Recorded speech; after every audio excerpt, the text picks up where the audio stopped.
ರೂಪಿಸಿಕೊಂಡಿದ್ದೇವೆ. ನಿಮಗೆ ಆಸನ ಉಂಟು, ಸರಿ. ಅದರಲ್ಲೆಲ್ಲ ಆಸೀನರಾಗಿ ಎಡಭಾಗದಲ್ಲಿ ವಾಮಭಾಗೆ ಸತಿ ಸತಿ ಯಾಗ ದೀಕ್ಷಿತನಾಗಿ ದೀಕ್ಷಿತ ಮಧ್ಯ ನಿರೀಶ್ವರ ಯಾಗಂ ಕರಿಷ್ಯೇ. ಅದು ಸರಿಯ ಮಮ ಮಾವ.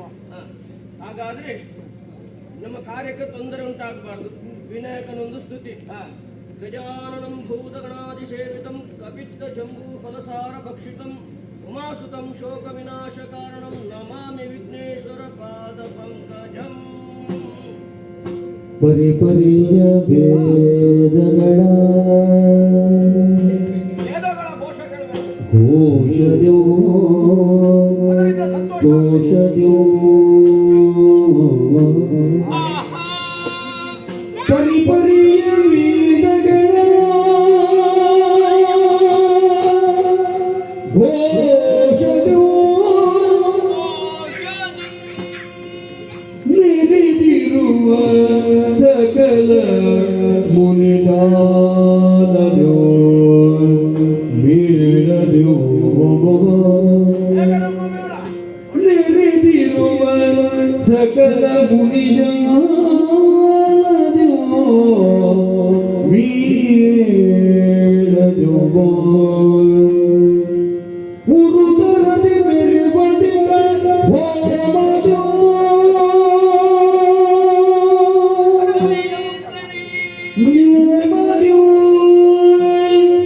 ಅಖಿಲ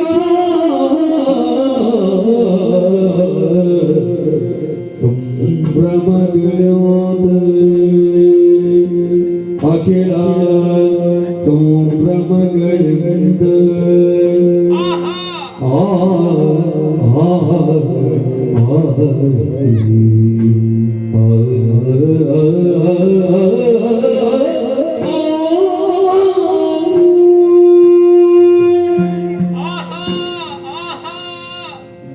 ಕಣ್ಣೀರನ್ನೇ ಗಡಲಾಗಿಸಿ ಕೈಲಾಸ ಶಿಖರವನ್ನು ತೊರೆದು ದಕ್ಷಪುರಿಯನ್ನು ಸೇರಿದೆ. ನೋಡಬಾರದೆ ನೋಡುತ್ತಿದ್ದಂತೆ ಹೋಮದ ಧೂಮ ನಭವನ್ನು ಆಕ್ರಮಿಸುತ್ತಾ ಉಂಟು. ಅದನ್ನು ಆಘ್ರಾಣಿಸಿದಾಗ ಅತೀವವಾದ ಆನಂದವಾಗುತ್ತಾ ಇದೆ.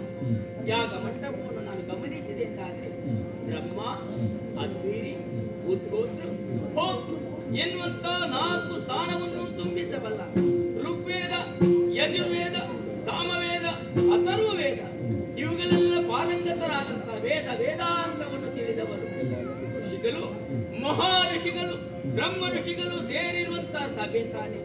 ಅಷ್ಟೇ ಅಲ್ಲ, ಮುಂದೆ ಕಾಣುತ್ತಾ ಇದ್ದಾರಲ್ಲ ನೋಡಬಾರದೆ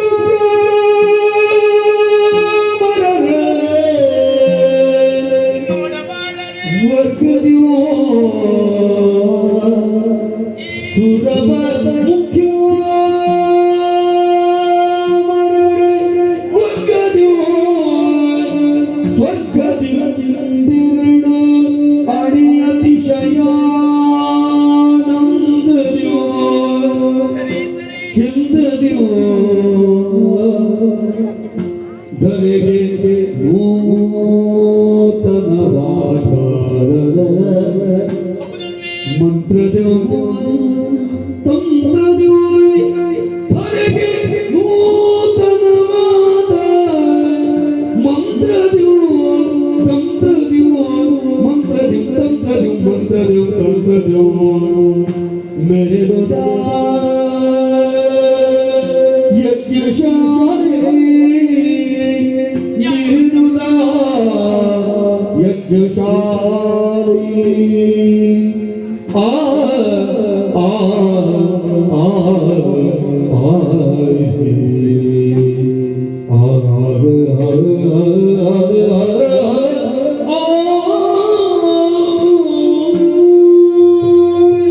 ಯಾಗಮಂಟಪವನ್ನು ದೂರದಿಂದಲೇ ವೀಕ್ಷಿಸಿದೆಂದಾದರೆ ಸತಿ ಸಹಿತನಾಗಿ ದೇವೇಂದ್ರ, ಅಷ್ಟೆಲ್ಲ ಶ್ಯಾಮಲಿ ಸಹಿತನಾಗಿ ಯಮಧರ್ಮರಾಯ, ಭಾರತಿ ಸಹಿತನಾಗಿ ವರುಣ ದೇವ, ಅಷ್ಟ ದಿಕ್ಪಾಲಕರು, ಕಿನ್ನರರು, ಕೆಂಪು ಸಿದ್ಧರು, ಸಾಧ್ಯರು, ಗಂಧರ್ವರು, ಮಹಾಮುನಿಗಳು ಸೇರಿರುವಂತಹ ಸಭೆ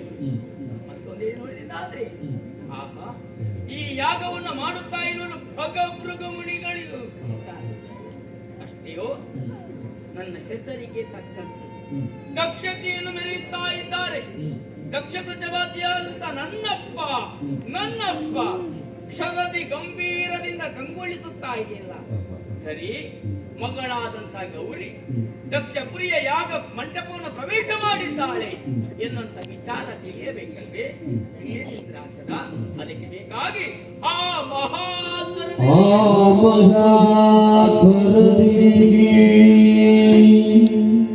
ಭುವನ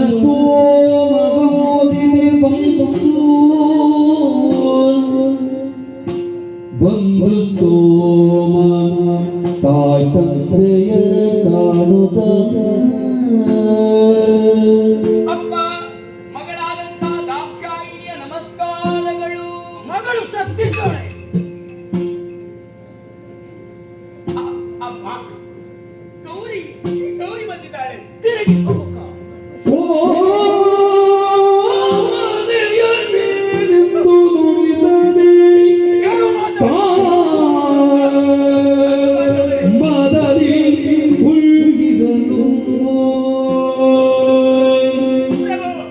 ಸತಿಸಿಂದ ಮಗೋದತಿಯೊಳಗೆ ಮುಳುಗಿದಳದೆ ಬೆರಗಿನ ನೀರಿಗೆ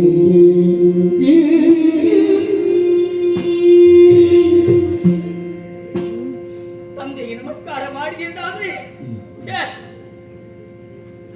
ಅವರಾಡಿದ ಮಾತುಗಳನ್ನು ಕೇಳಿದಾಗ ಕಾದ ಸೀಸವನ್ನೇ ಕಿವಿಗೆ ಎರಚಿದಂತ ಅನುಭವವಾಗುತ್ತಾ ಇದೆಯಲ್ಲ. ಪ್ರೀತಿ ಅಮ್ಮನನ್ನು ಆಲಂಗಿಸಬೇಕೆಂಬುದಾಗಿ ಉಭಯ ಕರಗಳನ್ನು ಮುಂದೆ ಚಾಚಿದೆ ಎಂದಾದರೆ ತಂದೆಯ ಆಣತಿಯಾಯಿತಲ್ಲ. ಬೇಡ, ಸೇರಿರುವಂತ ಬಂಧು ಬಾಂಧವರು ಮಾತನಾಡಬೇಕೆಂದಾದರೂ ಕುಳಿತಲ್ಲಿಂದಲೇ ನನ್ನಪ್ಪನ ಸನ್ನೆ ಅರ್ಥವಾಯಿತು. ಇವರೆಲ್ಲರೂ ನನ್ನಯ್ಯನ ಆಜ್ಞಾನುವರ್ತಿಗಳು. ಸರಿಯಪ್ಪ, ಬೇಡ, ನಾನು ಬಂದಿರುವುದು ಯಾಗದ ಸೊಬಗನ್ನು ಕಾಣುವುದಕ್ಕೆ ತಾನೇ. ಅದಕ್ಕೆ ಬೇಕಾಗಿ ಅದನ್ನೇ ಮಾಡ್ತೀನಿ. ಸಮಯ ಆಯ್ತು. ಯಾಗದ ಸೊಬಗೀಚಿದೆ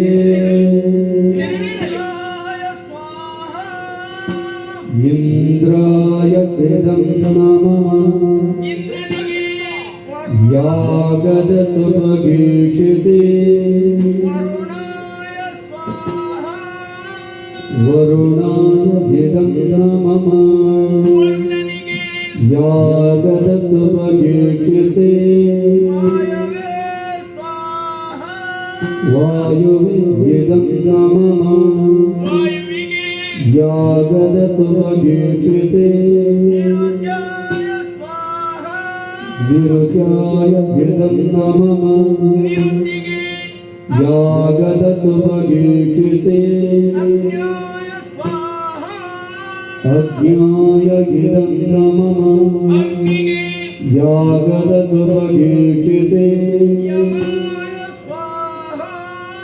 ಯಮಾಯ ಇದಂ ನಮಃ. ಯಾಗದ ಸೊಬಗೀಚಿದೆ ಪತಿಭೋಗ ನೀಡಲಿ ಪಗಲುವ ನಿರುಗಿಸುವಾಗ ತೂಗುತ್ತ ಶಿವನೋ ಹರ ಹರ ಈ ಗತಿತನ ಅನಂದಳೋ ಏತಕ್ಕೆ ತೋತೆನು ತಾನೀ ಪಾದಕ್ಕೆ ಮಾಡುವ ಯಜ್ಞಕ್ಕೆ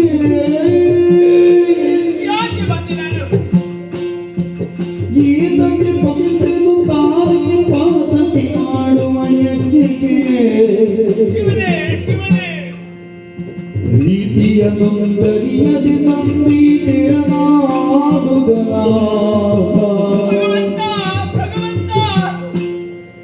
ಪತಿಗಳಿಗೆ ಕೈದೋರ್ಗದಿ ಕಲುವಿನ ಭಾಗವ ಕೊಡದಿಗ ಮತ್ತೆ ಯುದ್ಧ ಯಾರಿ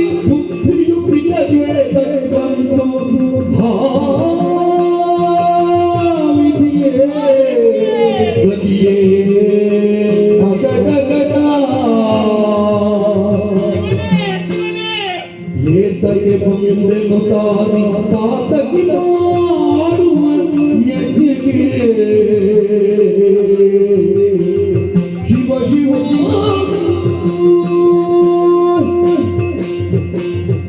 ಶಿವನೇ ಶಿವನೇ ಶಿವನೇ ಯಾಕೆ ಬಂದೆ ಯಾಕೆ ಬಂದೆ ಯಾಕೆ ಬಂದೆ ಅಪಮಾನ ಹೊಂದುವುದಕ್ಕಾಗಿ ಬಂದೇನೆ ಅಲ್ಲ ತವರ ಮನೆಯ ಬಾಂಧವ್ಯದ ಸೆಳೆತಕ್ಕೆ ಬಂದೇನೆ ಇಲ್ಲ ಪತಿಯಾದಂತ ಪರಮೇಶ್ವರನ್ನು ಬಿಟ್ಟು ಬರ್ತೇನೆ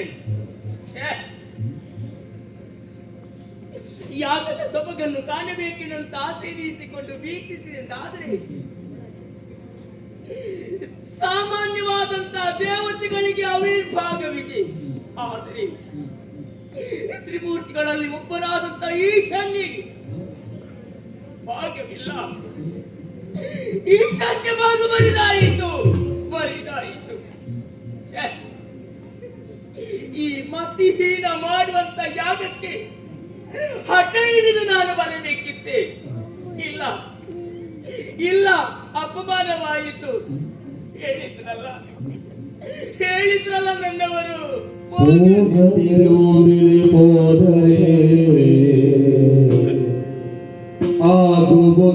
ಆಗುವುದಿಬ್ಬರಿಯಂದನು ಹೇಳಿದ್ರಲ್ಲ ನನ್ನವರು ಹೋಗದಿರುವುದಿರಿ ಹೋದರೆಯಾಗುವುದಿಬ್ಬರಿಯಂದನು ಆಗಲೇ ಪತಿಗಳು ಮಿಳಿದು ನೇಗಿನ ಬಂದೆನದ ಓದಿನ ನರದರಿಗೀಗ ರಾಗಮಗುತ್ತಿಗಲಿದ್ದೀಗ ಯಾಗವಿದೆ ಚಂದ್ರತಿಗಯವಾಗಿ ಹೊರಳಿದ್ದಳು. ಈದಕ್ಕೆ ಬಂದೆನು ತಾನೇ ಪಾದಕ್ಕೆ ಮಾಡುವ ಯಜ್ಞಕ್ಕೆ ಶಿವ ಶಿವ ಶಿವ ಶಿವ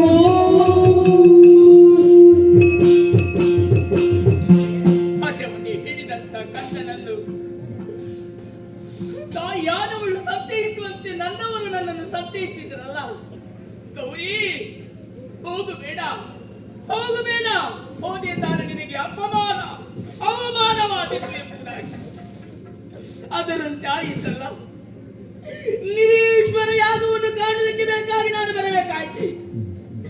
ಈ ಕೆಟ್ಟ ಕೃತ್ಯವನ್ನು ನೋಡುವುದಕ್ಕೆ ಬೇಕಾಗಿ ನಾನು ಬರಬೇಕಿದ್ದೆ. ಇಲ್ಲ ಇಲ್ಲ, ಅಯ್ಯೋ, ಮರಳಿ ಪತಿದೇವನ ಬಳಿಗೆ ಹೋಗಿ ಅವರ ಪಾದದಲ್ಲಿ ಕುಳಿತು ಇಲ್ಲಿ ನಡೆದಿರುವಂತ ಈ ವಿಚಾರವನ್ನು ಹೇಳಿದಂತಾದ್ರೆ ಸಹಿಸುವುದಕ್ಕುಂಟೆ? ಖಂಡಿತ ಇಲ್ಲ. ಅವರ ಕೋಪಕ್ಕೆ ಇವರೆಲ್ಲ ಕಾರಣರಾಗುತ್ತಾರೆ, ಕೋಪಕ್ಕೆ ಕಾರಣರಾಗುತ್ತಾರೆ. ಆದ್ದರಿಂದ ಅತ್ತ ಗಂಡನ ಮನೆಯಲ್ಲ, ಇತ್ತ ತವರು ಮನೆ ಇಲ್ಲ ಅಂತ ಆಯಿತಲ್ಲ. ಆದರೆ ಮುಂದೆ ನನ್ನ ಗತಿ ದೇಹತ್ಯಾಗ ದೇಹತ್ಯಾಗ ದೇಹತ್ಯಾಗ.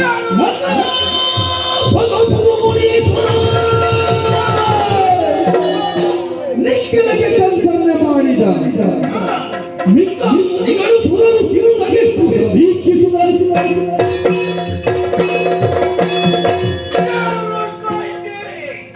ಹೇಳಿಕೆ ಇಲ್ಲದೆ ಬಂದ್ರೆ ಆಗಬಹುದಂತಹ ಸ್ಥಿತಿ ಇದೆ. ಹೊರತಟ್ಟಿ ನಗಾಡಿ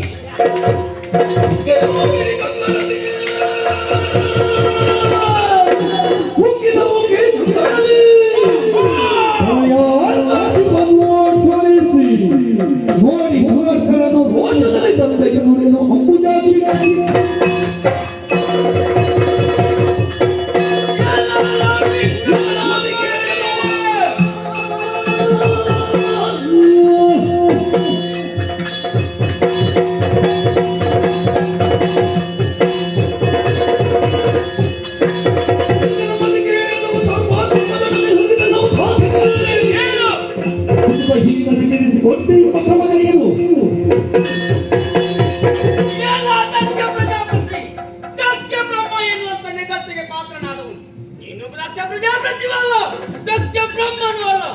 ನೀನೋರ್ವ ಮತಿಹೀನ ಅಜ್ಞಾನಿ ಮಂದಮತಿ ಎಂಬುದಾಗಿ ಅರ್ಥವಿಸಿಕೊಂಡೆ.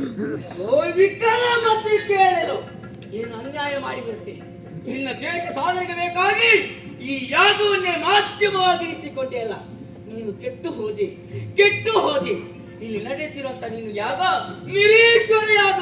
ಆ ಸರ್ವಾತ್ಮಕರನ್ನೇ ಎದುರಿಸುವುದಕ್ಕಾಗಿ ಮುಂದಾದಲ್ಲ. ಪರಿಣಾಮ ಏನಾಗ್ತದೆ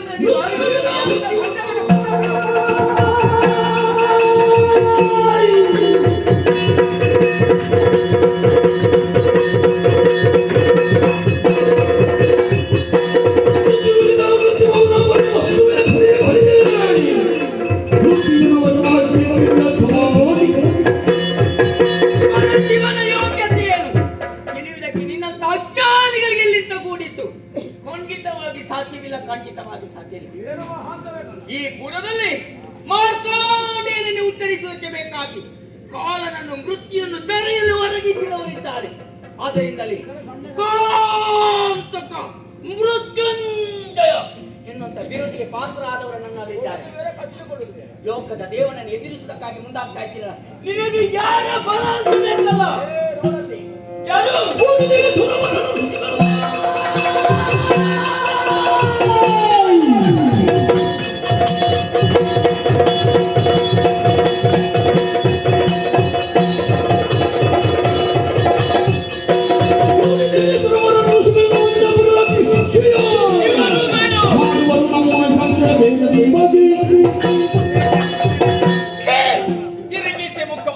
ತಿರುಗಿಸಿ ಮುಖವನ್ನು. ಲೋಕದಲ್ಲಿ ಪ್ರಾಜ್ಞರು ನಿಮ್ಮನ್ನು ಕೊಂಡಾಡಿದ್ರು ಹೇಗೆ? ಸುಮನಸರು, ಹೂವಿನಂತ ಮನಸ್ಸುಳ್ಳವರು. ನೀವು ಹೂವಿನಂತ ಮನಸ್ಸಿದ್ದವರು. ನಿರೀಶ್ವರ ಯಾಗವನ್ನು ಈತ ಮಾಡ್ತಾ ಇದ್ದಾನೆಂಬುದು ಅರಿವಾದಾಗ ನೀವು ನಿರ್ಗಮಿಸಬೇಕಿತ್ತು. ಬದಲಾಗಿ ಅವನಿಗೆ ಪೂರಕವಾಗಿ ಒದಗಿಸಿ ಬಿಟ್ಟರಲ್ಲ. ಪೂರಕವಾಗಿ ಮಾತನಾಡಿದ್ದೀರಿ. ಪೂರಕರಾಗಿ ದೊನ್ನೆ ಕೊಟ್ಟವರು ನೀವಾಗಿದ್ದೀರಿ. ಸರಿಯಾಗಿ ನಿಮ್ಮ ಬಗ್ಗೆ ಯೋಚನೆ ಮಾಡಿ. ನಿಮಗೆ ಕಷ್ಟ ಬಂದ ಕಾಲದಲ್ಲಿ ನೇರವಾಗಿ ಕೈಲಾಸವನ್ನು ಸೇರಿ ನನ್ನ ಪತಿಯಾದಂಥ ಪರಮೇಶ್ವರ ದೇವರಲ್ಲಿ ಗಾಡಿ ಬೇಡಿ ಜೀವನವನ್ನು ಪಡೆದವರಿದ್ದೀರಿ. ನನ್ನ ನೋಡಿ ಕೈ ತಟ್ಟಿ ನಗಾಡಿದಿರಿ, ಹಲ್ಲು ಬಿಟ್ಟು ನಗಾಡಿದಿರಿ, ಕಣ್ಣು ಬಿಟ್ಟು ನೋಡಿದಿರಿ. ನನ್ನ ಈ ಅಪಮಾನವನ್ನು ಆದಾಗ ನೀವೇ ಬಂದು ನನಗೆ ಸಮಾಧಾನದ ಮಾತುಗಳನ್ನು ಆಡಬೇಕಿದೆ. ಬದಲಾಗಿ ಈ ರೀತಿಯಾಗಿ ಮಾಡಿದವರಿದ್ದೀರಿ. ಯಾವ ಕೈಯಿಂದ ನೀವು ಕರತಾಡನೆ ಮಾಡಿದ್ರು ಆ ಕೈ ಮುಂದಕ್ಕೆ ಕತ್ತರಿಸಲ್ಪಡಲಿ. ಯಾವ ಹಲ್ಲು ಬಿಟ್ಟನ್ನು ನೀವು ನಗಾಡಿದ್ರು ಆ ಹಲ್ಲು ಕಿತ್ತು ಹೋಗಲಿ. ಆ ಕಣ್ಣು ಕುರುಡಾಗಲಿ. ಇದು ಸತ್ಯ ಸತ್ಯ ಸತ್ಯ. ಯೋಚನೆ ಮಾಡಬೇಡಿ. ಎಷ್ಟಾದ್ರೂ ಇವಳದ ನಮ್ಮ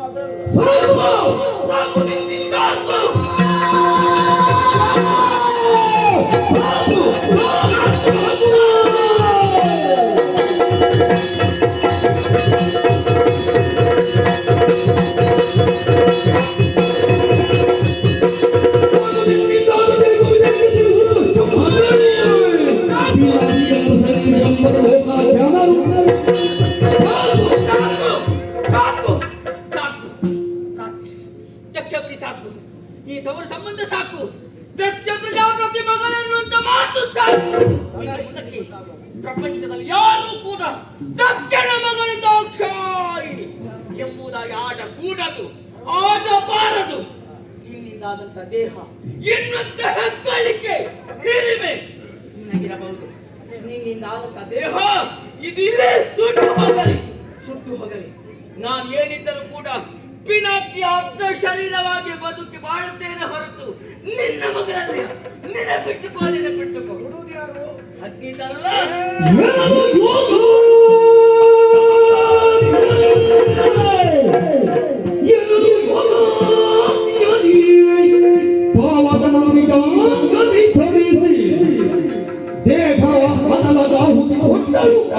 ಶಿವ ಪದವ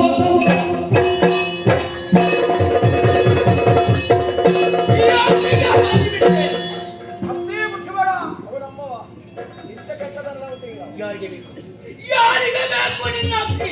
ನಿನ್ನ ಅಗ್ನಿಗೆ ಧಿಕ್ಕಾರವಿರಲಿ. ನಿನ್ನ ಅಗ್ನಿ ನನಗೆ ಅಗತ್ಯವಿಲ್ಲ. ಸಪ್ತ ಜಿಪಿಯನ್ನು ಚಾಚಿ ನೀನು ಕೊಡುವಂತ ಎಂಜಲನ್ನು ತಿನ್ನುವಂತ ಯಾರಿಗೆ ಬೇಕೋ? ನನ್ನಲ್ಲೇ ಇದೆ ಯೋಗ. ಅದನ್ನೇ ಭರಿಸ್ತೇನೆ. ಅದರಿಂದಲೇ ನಾನು ಸತ್ಯರಾಗ್ತೇನೆ. ನೋಡು, ಪೀತಾಂಬರವನ್ನು ಉಟ್ಟಿದ್ದೇನೆ, ಸುಚೇತ ಸ್ನಾನವನ್ನು ಮಾಡಿದ್ದೇನೆ, ಪದ್ಮಾಸನವನ್ನು ಬೆಳೆದಿದ್ದೇನೆ, ಪ್ರಾಣ ಶಕ್ತಿಯಲ್ಲಿ ಕೇಂದ್ರವಾಗಿರಿಸಿಕೊಂಡಿದ್ದೇನೆ. ಇದು ಆ ಪರಶಿವನನ್ನೇ ಸ್ಮರಿಸುತ್ತಾ ಇದ್ದೇನೆ. ಆ ಪರಶಿವನ ಸತ್ಯಾಗಿ ನಾನು ಮುಂದೆ ಬದುಕಬೇಕಾಗಿದೆ. ಅದಕ್ಕೆ ಬೇಕಾ ಪ್ರಭು, ನನ್ನ ಸರ್ವ ಅಪರಾಧವನ್ನು ಕ್ಷಮಿಸಿ ನಿಮ್ಮ ಬಡಿಲಿಗೆ ನನ್ನನ್ನು ಸೇರಿಸಿಕೊಳ್ಳಿ, ನನ್ನನ್ನು ಸೇರಿಸಿಕೊಳ್ಳಿ. ಓಂ ನಮಃ ಶಿವಾಯ.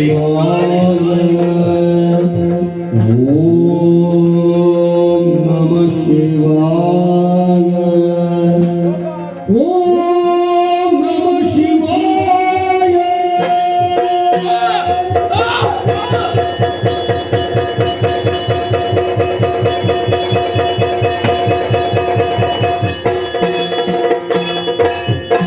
ದೇವೇಂದ್ರ ವಾಸನೆ ಬರ್ತದೆ. ಹೌದು, ಕೆಟ್ಟದ್ದೆಲ್ಲ ಸುಟ್ಟು ಹೋಯಿತು. ನಿಜ, ಒಳ್ಳೆಯದು ಉಳಿಯುತ್ತದೆ. ಭವಿಷ್ಯತ್ತಿನಲ್ಲಿ ಏನಾಗ್ತದೆ ನಿರ್ಣಯಿಸುವುದಕ್ಕೆ ಇವಳಲ್ಲ, ಪರಶಿವನೂ ಅಲ್ಲ. ಸರಿ, ಇಲ್ಲಿ ಆಗಬೇಕಾದದ್ದು ಪೂರ್ಣ. ಪೂರ್ಣತೆಗೆ ಏನು ಅನುಕೂಲವಾಗಬೇಕು ಅಷ್ಟನ್ನು ನಾನು ಕಲ್ಪಿಸ್ತೇನೆ. ಸರಿ, ಮತ್ತೆ ಏನಾಗ್ತದೆ ಅಂತ ನೋಡೋಣ.